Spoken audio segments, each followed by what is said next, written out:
Yo, what's up guys, welcome back to another video relating to the submarine Oceangate disaster. And I know each time I react to something involving this story, I say, oh, this is going to be the last time I'm reacting to this, but more videos keep coming out and the interest is obviously still there for me. And yeah, this is a video that 20 hours ago, it's got 4 million views for a channel that's like, it's a big channel, right? But yeah, it's got a lot of views and the interest is there. I'm still intrigued because the videos so far haven't really gone through, like, I guess, a step by step or hour by hour, however you want to say it, like timeline of what really went on.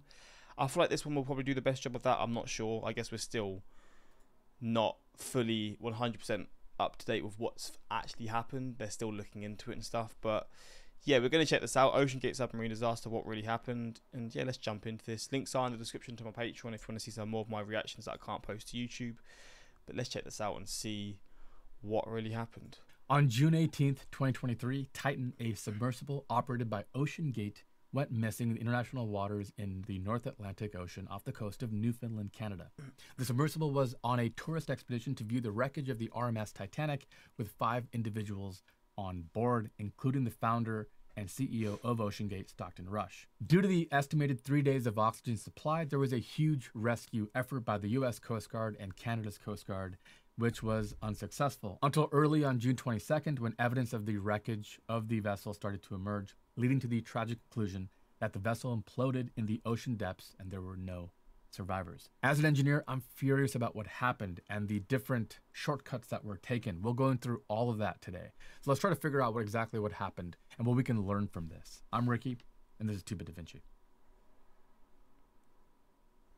Let's start with what we know about the company operating the Titan submersible. Oceangate Incorporated is a privately held U.S. company operating out of Everett, Washington, that provides crewed submersibles for tourism industry and research and exploration. The company was founded in 2009 by Stockton Rush and Guillermo Solin. Stockton Rush wanted to be an astronaut, so he got his commercial pilot license. But because of bad eyesight, he could never be a military pilot. So instead, he moved from San Francisco to Seattle to work at McDonnell Douglas as a flight test engineer for the F-15 Eagle. After attending the launch of Spaceship One in the Mojave Desert in 2004, he decided he didn't want to go up to space as a tourist. He wanted to be like Captain Kirk on the Enterprise. He wanted to explore and pivoted his pursuit to undersea exploration. He was married to Wendy. Couldn't go any other way, like any complete opposite way, from going to space to going to the depths of the sea. But to be fair, the ocean is less explored, so it's probably it must be more of a challenge to actually do something involving that. And it's probably a bit cheaper as well, because I mean, just to go to space, it costs millions. It's crazy money. Rush, a descendant of Isidore and Ida Strauss, 2 people who actually passed away on the sinking of the Titanic, which ties into the story here today. The tragic events happened during a deep-sea tourism expedition to explore the wreckage of the Titanic, which sunk in the northern Atlantic in 1912. Before we get into the specifics of this particular tragedy, let's put just how difficult deep-sea exploration is into context. It's easy to be in awe of aviation and space exploration because breaking free of gravity and flying through the air seem like such a feat. But in many ways, deep-sea craft are the much greater engineering challenge. It all comes down to pressure. We don't think about air pressure because at sea level, it's just 14.7 pounds per square inch. That pressure is the result of the column of air that reaches above us all the way into outer space. All those air molecules above us pushing down result in that pressure. But water is a much more dense fluid than air. So for every 10 meters or 32.8 feet you dive, the pressure increases by 1 atmosphere or 14.7 psi. The Titanic is sitting on the ocean floor at about 12,500 feet below sea level. The 2 broken parts of the ship, the bow and the stern, are more than 2,600 feet apart and surrounded by debris after over 100 years of being in the bottom of the ocean. The wreckage is 400 miles off the coast of Newfoundland in Canada. You can see here. Let's put this depth into perspective. Imagine laying on your back with a 1 foot by 1 foot board, okay? And how much weight you would feel on that board. At 100 meters, the size of a soccer or football field, we have the pressure of 10 atmospheres or 145 psi, which means on that 1 by 1 foot board, we would feel the weight of 20,880 pounds. That is 4.7 Tesla Model Ys. At 381 meters, 1,250 feet, we have the height of the Empire State Building in New York City.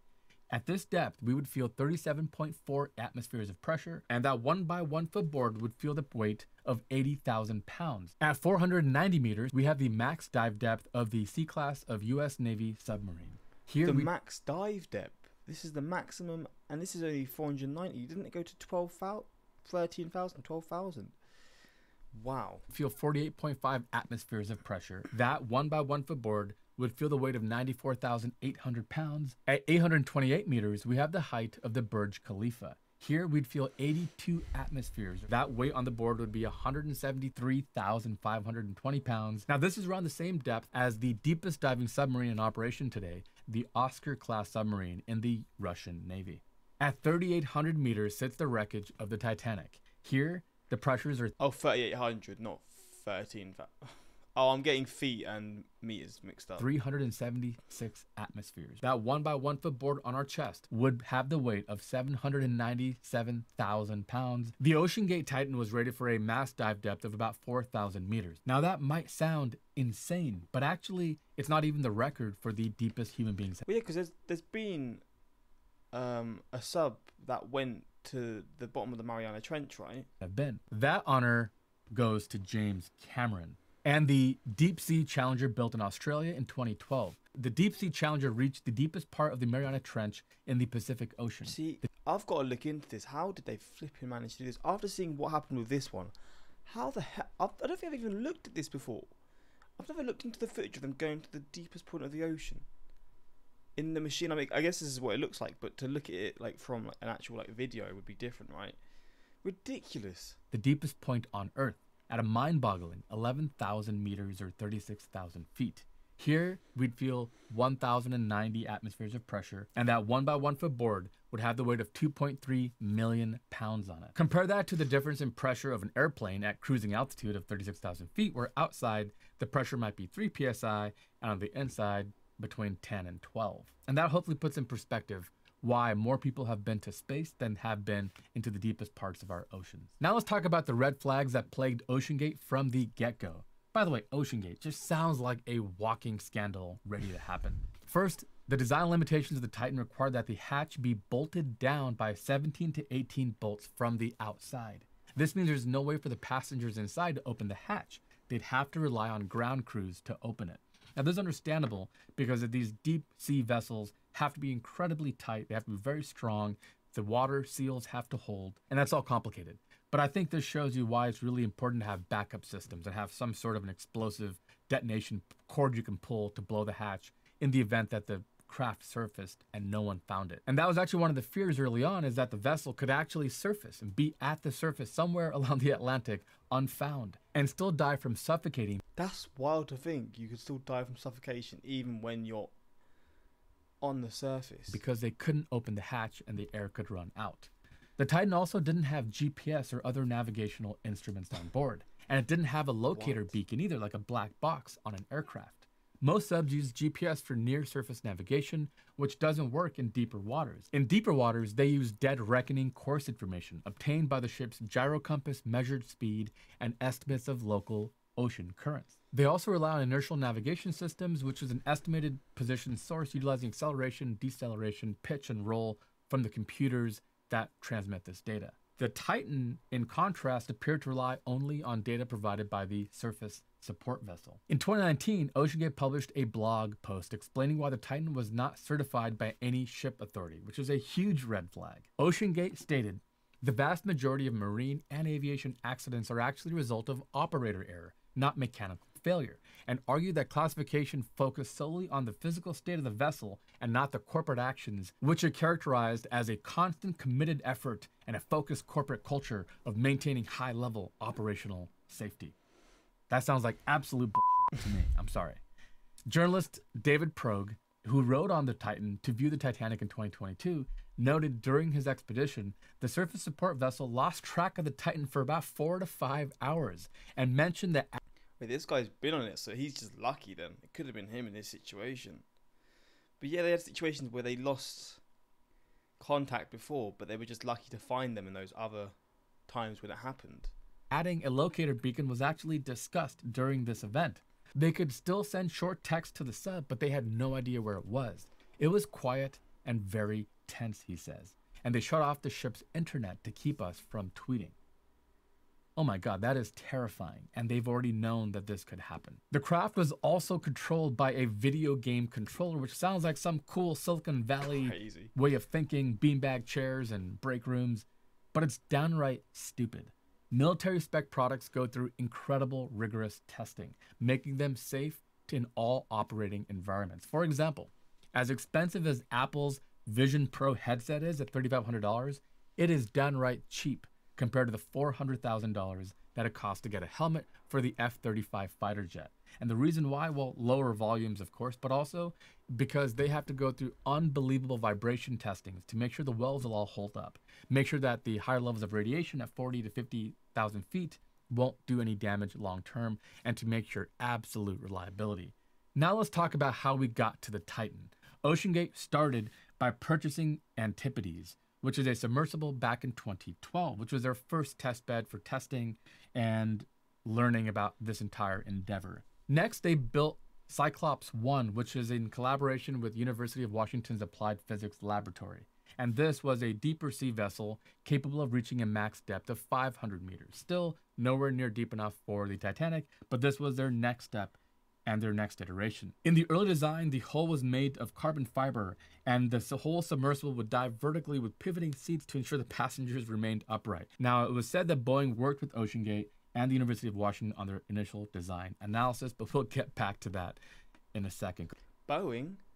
Because they're involved in everything. Boeing, a plane company involved in submarines. So there's a little bit more to that story. Finally, they would arrive at the Titan, their final product that would actually be rated for 4,000 meters. One of the key takeaways about the Titan is that this is a carbon fiber and titanium hulled submersible. Now, this is really exotic in the world of materials. We've been using high strength steel and aluminum for a long time, and we have data, engineering data on how they fail and what to look for and test methodologies. But carbon fiber is still quite exotic. In fact, any car you've ever driven probably doesn't have much carbon fiber in it. The only exceptions are really, really high-end supercars, or even in the case of aviation, more recently with the Boeing Dreamliner. But before that, we've always used aluminum and titanium and other materials like that. So just generally, there's less known about it, and it's also really difficult to make sure that you get it right. Oceangate signed a contract with Spencer Composites in January 2017 for the carbon composite cylinder. This was the same company that built the composite pressure hull for the single-person deep flight Challenger for Steve Fossett. So what was this used for? Is this just a really quick submarine underwater or something?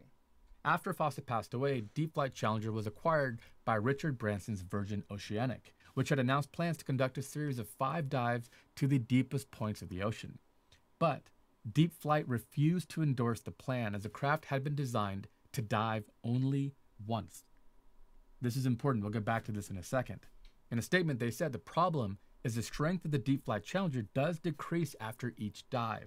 It's strongest on the first dive, said Adam Wright, the firm's president. It was designed to set the record, dive to the deeps, and then be retired as an exhibit in the Smithsonian. This is a really crucial part, because sometimes in engineering, what it comes down to is the operational lifetime and understanding it. This might have been at play here. And by the way, I tried to go to oceangate.com to get a little bit more information, and I noticed that their site was taken down on June 22nd. Oh, so they really just dipped as soon as they could. So after the disappearance of the Titan in 2023, the University of Washington stated that APL, their Applied Physics Laboratory, had no involvement in design, engineering, or testing of the Titan submersible. A Boeing spokesperson also said that Boeing was not a partner on the Titan and did not design or build it. A NASA spokesperson said that NASA's Marshall Space Flight Center had a Space Act agreement with Oceangate, but did not conduct testing and manufacturing via its workforce or facilities. Basically, all of these partnerships that they had are now being revealed that they were not really partnerships. This is a classic example of a company trying to get credibility by partnering with NASA. How good does that sound? But what exactly they did with NASA isn't really well understood. It could have just been as simple as, hey, can we rent out a little bit of space over in this corner of your facility? This is probably the most infuriating for me as an engineer. David Lockridge, the Oceangate Director of Marine Operations, filed a quality control report in January 2018. stating that no non-destructive testing, or NDI, of the carbon fiber hull had taken place to check for voids or delaminations in the carbon fiber layup that could compromise the hull's strength. NDI, non-destructive investigation, NDT, non-destructive testing, is a way of checking something to make sure that it's safe without actually breaking it apart, because really the best way to check if something is safe is to cut it in half, break it, and go, yep, it's safe. But of course, you've destroyed the product. So NDT is something that engineers lean on all the time to make sure things are safe. And in the world of carbon fiber, it's that much more difficult because carbon fiber doesn't bend or yield or get grooves and cracks the way other materials do. It requires a lot of information and insight. Lockridge was told that Oceangate would rely on the real-time acoustic monitoring system, which he felt would not warn the crew of potential failure with sufficient time to safely abort the mission and evacuate. The day after he filed his report, he was summoned to a meeting. So they would go on the exploration, and if they had a signal, then they would go back up. That is ridiculous to even think about how that's your mindset with that. What the fuck, man? In which he was told the acrylic window that you look out of was only rated for 1,300 meters because Oceangate would not fund the design of a window rated for 4,000 meters. Why? In that meeting, he reiterated his concerns and added that he would refuse to allow crew testing without a hull scan. Lockridge was dismissed from his position as a result. That is an absolute mess. Well, no wonder why it ended up failing.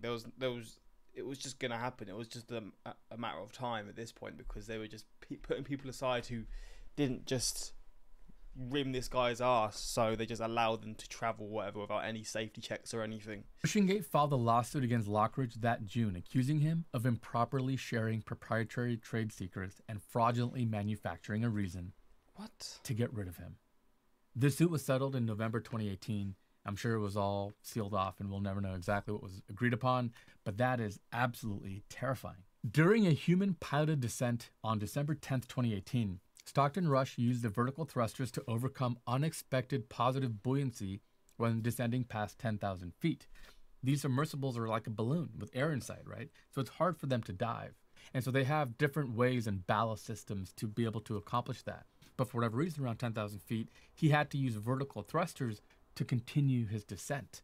And when this happened, it caused interference with the communication systems between spinning propellers, the disturbance in the wake of the water coming off those propellers and everything else. They lost contact for 1 hour. Now, Rush was thrilled to call himself the second person to solo dive to 13,000 feet after James Cameron. But if that was me, I would be terrified. I would come back and figure out what on earth happened with the comms and what can we do? Can we change the frequency? Can we have a backup system? Can we have a tether? Whatever has to happen to never let that happen again. And we know it happened again because of that report from the reporter. After these tests were completed in January 2020, the hull of the Titan began showing signs of cyclical fatigue, and the craft was derated to 3,000 meters. Now, the hull was repaired and again rated again for 4,000 meters of diving depth. But by who? And was everything done properly? It's impossible to know. I decided to make this video because I think we're at the precipice of a new age of exotic tourism and exploration, between going to the space, to go to the moon, low Earth orbit, or deep sea diving. We're at the edge of seeing more of this. Wealthier people, the people that were involved in this particular incident, always want to have that next thing. And so if we're going to do this, it's important to realize just how unsafe this can be. Unlike commercial aviation, there are no regulatory boards involved here. This is international water. The company did have to register the parent vessel that takes people from Canada, right? So that had to be registered. But what happens out in open waters is not very highly regulated. This is a really tough story for me because as an engineer, I do love ambition. I mean, building your own vessel, carbon fiber 5 inches thick, it sounds cool. But as an engineer, I also realize how important safety measures and protocols are. Aviation is a perfect example. If you ever hop on an airplane, you cannot imagine how safe you are because of all the people involved, from company members like Boeing and Airbus personnel, engineering test officials, all the way to the FAA and other regulatory approval bodies that make sure every little thing is regulated and controlled. There is none of that going on here. One of the first things to realize about an implosion of the vessel is that there was probably not a lot of suffering. The people probably just died instantly. We mentioned how much weight you would feel at these depths. and you would pretty much just get crushed. So what happened is they built a vessel which was in and of itself pretty impressive. The carbon fiber layup, the composite structure, titanium. This was an exotic craft, and it had a viewing window to go see the Titanic. These are things that human beings could not do before. But the problem is every craft, every vessel, every engineering device has an operational lifetime. Now, the way engineers do this is by testing something and figuring out how many cycles can we hit this with before problems start to emerge. And then they add a safety factor. For example, your car will work almost forever. There's no pressure involved. It's just atmospheric pressures at sea level, right? Now, if it rusts and things, that could change the equation. But your car is fine. How about aircraft? Aircraft are pressurized and depressurized, pressurized, depressurized, right? And you can't really inspect every little nook and cranny. So what engineers figured out is if we're going to build this out of aluminum, if we're going to build it from carbon fiber, we have to do a test every 1,000 hours, 500 hours, whatever the case might be. A complete overhaul where they tear down the wall panels and inspect, and they'll actually get out and check for any cracks and other impurities and imperfections, because any crack or any little divot can be a stress concentration point where it'll start to impound and fail. Then finally they'll say at this many hours, 20,000 flat hours, whatever the number might be, the aircraft is retired. That doesn't mean it's going to fall apart, but we know we tested it for millions of hours and nothing bad will happen in this window, and that is the operational window. Odds are a plane could probably fly for thousands more flights after that, but we don't want to do that. That is the operational lifetime. What was the operational lifetime of the Titan? Was it ever established?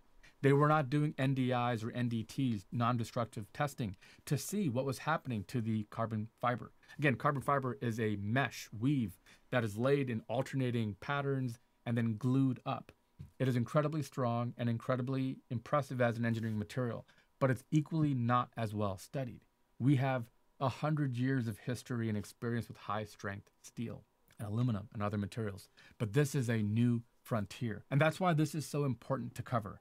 New frontiers are exciting. They're sexy, they're glamorous, right? Air travel. We're on the brink of space tourism where rich people can buy a ticket to go up and tour around the moon, have a nice little catered lunch and come home. Whenever we have new frontiers, we have unknowns. That's what makes it a frontier. There's not a playbook. And when you have to build vessels able to withstand the pressures of the ocean's deep, deep waters, there's a lot that is unknown. And that's why we don't have commercial versions of this. I think this vessel just had some sort of a crumple or some defect or deformation. Something was happening over a couple of cycles. I mean, they did successfully go down and come back three times, and at that fourth time they crumpled.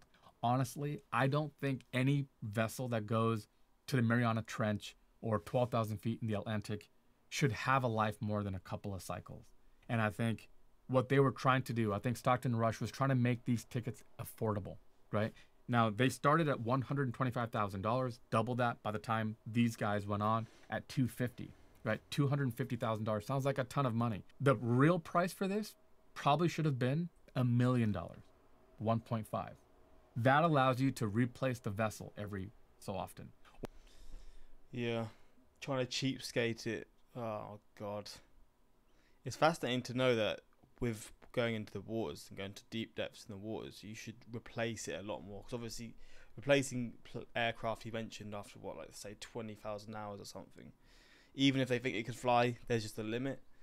But with subs, the limit could literally go down to just one descent to the deepest point and then never again.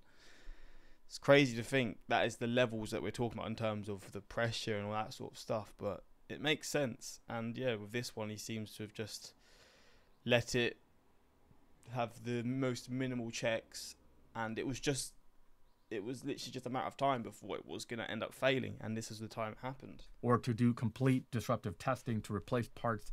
There's a whole slew of things that have to happen. But I think in the interest of trying to be affordable, being on the ship yourself, the prestige of your reputation, trying to build a brand, trying to build a company, they took all kinds of shortcuts and did things they do not understand. And I'll be honest with you, we know more about space than we do our deep oceans or the deep earth. These are just really, really hard environments to get to. This is tragic. I was an optimist. I was hoping that we would find them somewhere and that this would all kind of be a learning lesson without loss of life. It didn't work out that way. But in engineering, we have to always learn from our mistakes. If you're a believer in freedom and these people took the risk, they knew what they were doing, I do agree with that. I'm a believer of freedom and taking your own risk or taking your own choices. But did they fully understand what this vessel was? Was it fully known? Were the risks really well known to them? Probably not.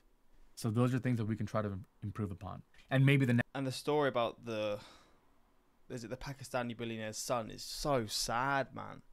Just wanted to go with his father because it was Father's Day recently and wanted to just bond with his father and make him happy, and ended up losing his life because of it. For Lockridge, the engineer, this has got to be one of the worst feeling. He was right. He tried to stop it and was fired and sued for his well-founded concerns.